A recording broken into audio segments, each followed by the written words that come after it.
Des horaires. Quand j'étais enceinte de notre premier enfant, dans les années 90, j'ai été mise en congé de Home Depot. Mon mari était l'assistant en électricité, éclairage léger et plomberie de Home Depot. Lorsque la préparation de l'inventaire a eu lieu, il avait du mal à trouver le temps de faire les calendriers. J'étais assis à la maison avec mon cul très enceinte, alors j'ai pris en charge son emploi du temps. J'ai créé un très beau programme tournant avec des week-ends alternés tout en respectant les horaires et la couverture définie. C'était un soulagement pour mon mari et personne n'avait besoin de savoir qu'il ne les écrivait pas lui-même. Moins de personnes faisaient des demandes et je m'assurais que personne ne soit foutu. Cela fonctionnait très bien, mais il y avait ce type nommé Steve dans Electrical qui était très beau, fréquentait un caissier différent chaque semaine et espérait obtenir son chemin, toujours. Il était un peu pénible de travailler avec honnêtement. Steve l'a fait pas comme mes horaires et se plaint à mon mari tous les jours pour bien tout. Steve a commencé à demander chaque semaine des horaires de travail spécifiques et des jours de travail en milieu de semaine. Cela a vraiment gâché le calendrier de rotation. Husband a dit que je n'avais pas à lui donner toutes ces demandes, donc bon nombre d'entre eux ont été ignorés. Évidemment, Steve était énervé parce que quand je suis allé rendre visite à mon mari dans son magasin, Steve m'a attrapé dans le couloir près de la salle de pause et s'est plaint de la façon dont mon mari lui donnait des horaires pourris. J'ai juste souri et hoché la tête, mais ensuite il a commencé à mentir en disant qu'il n'avait plus de week-end et que son mari jouait les favoris. J'étais insulté et très énervé. J'ai dit à Marie et nous avons décidé que Steve devait grandir un peu. J'ai changé l'horaire de Steve afin qu'il reçoive toutes ses demandes mais qu'il travaille également tous les quarts de travail de 15h à midi. Les attrapes de Steve s'arrêtèrent et il finit par demander à être remis sur le calendrier de rotation régulier. Clarification. Si vous travaillez dans le commerce de détail, vous devez généralement travailler des heures de merde.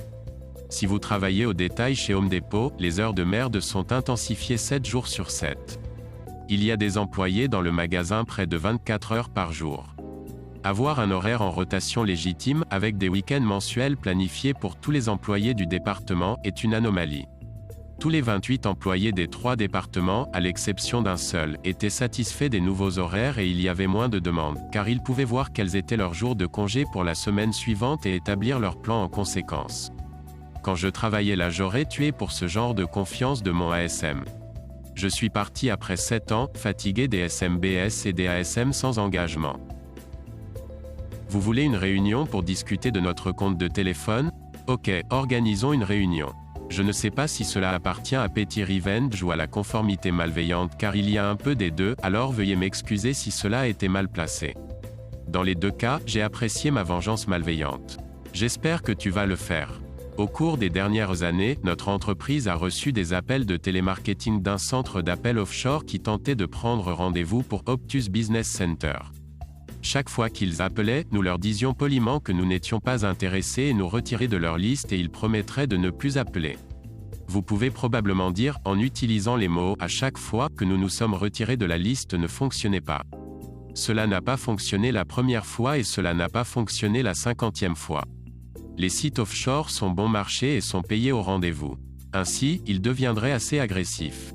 Il était clair qu'il fallait trouver une nouvelle stratégie car il fallait trop de temps pour les convaincre de s'en prendre à eux-mêmes.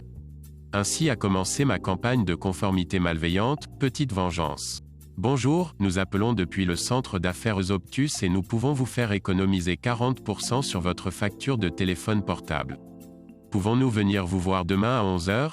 Vous pouvez économiser 40% de ma facture de téléphone portable? C'est comme 60 000 $ par mois. Quoi? Combien de téléphones avez-vous? 150 ans ou plus dont je suis directement responsable, plus quelques autres. Le rendez-vous est rapidement confirmé.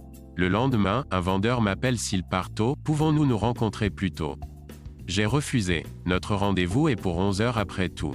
11h roule et il marche. Nous nous asseyons à la réception et passons en revue les salutations. Je lui demande ensuite s'il est possible d'arrêter les appels de télémarketing maintenant.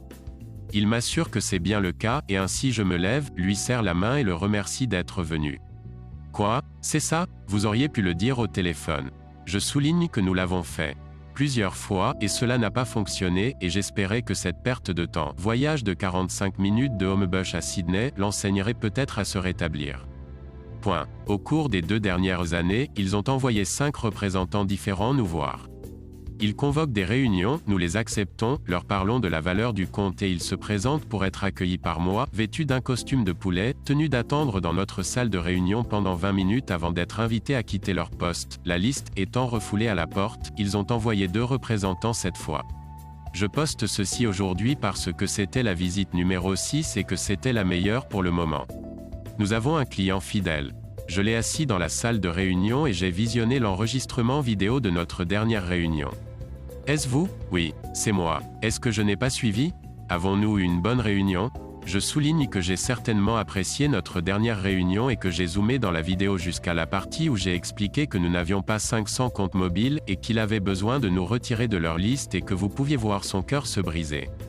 Point. Ce qu'il a fait de nouveau, une fois qu'il s'est rendu compte que le compte qu'il pensait être discuté aujourd'hui n'allait pas être discuté.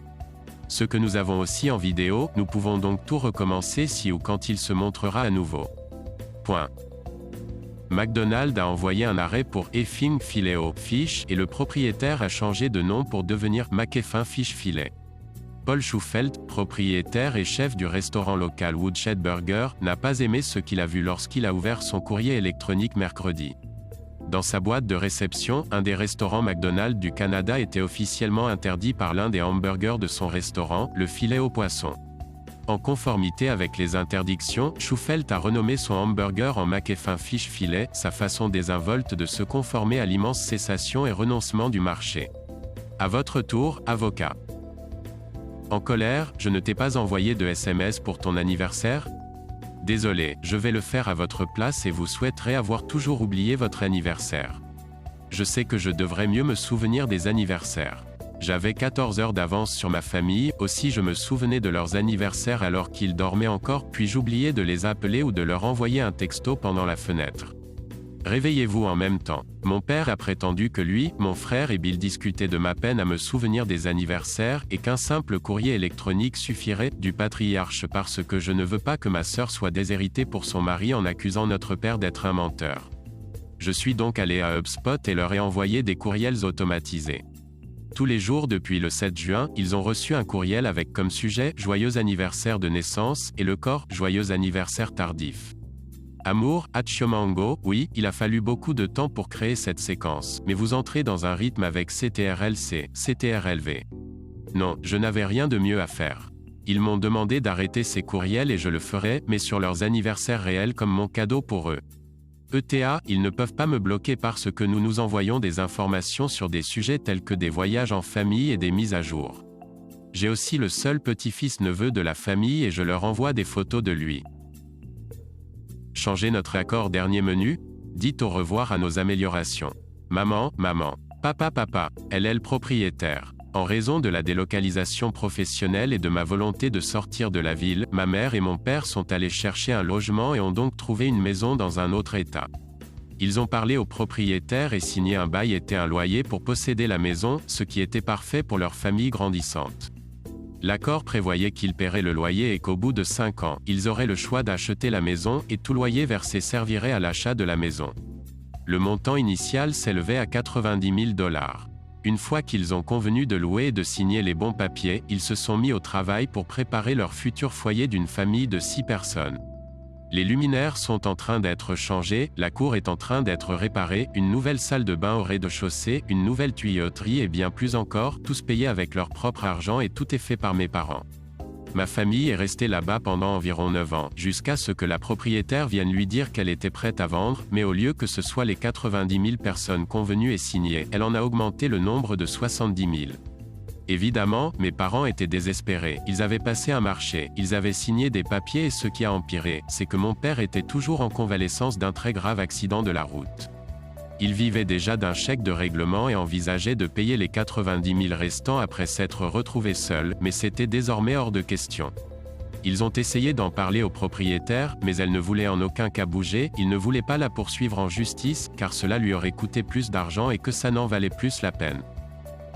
En fin de compte, ma famille a eu la possibilité de prendre le nouveau contrat ou de récupérer toutes nos affaires et de partir. C'est ce qu'ils ont fait. Tout ce qu'ils ont mis dans la maison a été enlevé et remplacé par les objets originaux. Tout ce qui ne pouvait pas être enlevé a été facturé au propriétaire. Finalement, le propriétaire a donné 3 000 $ à mes parents, plus le dépôt de garantie pour déménager, et le propriétaire a été laissé avec ce qu'ils avaient mais peut-être un peu mieux. La maison a fini par rester vacante pendant 3 ans après cela et n'en a retiré que 120 000 au lieu des 160 000 qu'elle a essayé de vendre à mes parents. Donc, cette histoire parle de la conformité malveillante de mon père et de mon père envers leur ancien propriétaire. Modifié, alors quelques-uns d'entre vous ont demandé comment ou pourquoi ils ne pensaient pas que le prix augmenterait pour la maison et j'ai cette réponse. Ainsi, la maison valait à l'origine 80 000 € et lorsque mes parents ont accepté de louer, le montant convenu était de 10 000 €, 90 000 € de plus que la valeur de la maison, car ses parents avaient bien l'intention de la rénover, ce qu'ils ont fait. Ils avaient accepté, et c'était signé et fait. Sans oublier que les autres maisons étaient évaluées entre 80 000 et 110 000. C'est pourquoi elles n'ont jamais obtenu le prix demandé gonflé et ont dû attendre si longtemps avant de finalement décider de le changer. Abonnez-vous pour plus de contenu Reddit quotidien et appuyez sur l'icône de la cloche pour recevoir une notification quand une nouvelle vidéo est téléchargée. Partagez vos pensées dans la section commentaires.